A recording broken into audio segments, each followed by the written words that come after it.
गरुड़ पुराण दूसरा अध्याय मृत्यु के बाद की सबसे रहस्यमयी और पीड़ादायक यात्रा होती है, आत्मा के 13 दिन। क्या आपने कभी सोचा है कि कोई व्यक्ति मरने के बाद 13 दिनों तक कहाँ रहता है? वो आत्मा क्या देखती है, क्या महसूस करती है? गरुड़ पुराण में बताया गया है कि जब कोई जीव इस संसार को छोड़ता है तो उसकी आत्मा न पूरी तरह पृथ्वी पर होती है, न ही पूरी तरह परलोक में।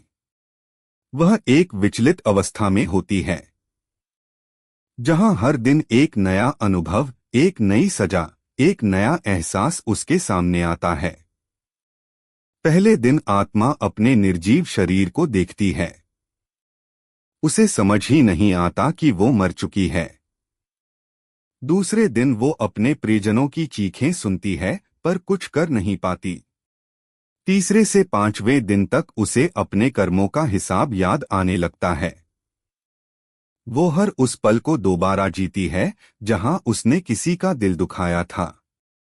छठे से 9वें दिन तक यमदूत उसके चारों ओर घूमते हैं और आत्मा भय, ग्लानि और अकेलेपन से कांपती है, और फिर 10 से 13वें दिन आत्मा को यमलोक के द्वार की झलक मिलने लगती है। गरुड़ पुराण कहता है 13वें दिन यमदूत आत्मा को लेकर जाते हैं एक ऐसे स्थान पर जहां उसके अच्छे बुरे कर्मों का न्याय होता है। शास्त्रों में कहा गया है, त्रयोदशदिने मृतस्य प्रायश्चितम विद्यते अथ याति यमक्षेत्रम पाप कर्म विभूते, अर्थात 13वें दिन आत्मा को न्याय की ओर भेजा जाता है जहां उसके पाप पुण्य का पूरा लेखा जोखा सामने रखा जाता है। यही कारण है कि हमारे पूर्वज इन 13 दिनों को विशेष मानते हैं, क्योंकि यही वह समय होता है जब हम अपने प्रिय की आत्मा को शांति, श्रद्धा और प्रायश्चित से विदा करते हैं। यह सिर्फ परंपरा नहीं, एक दिव्य जिम्मेदारी है।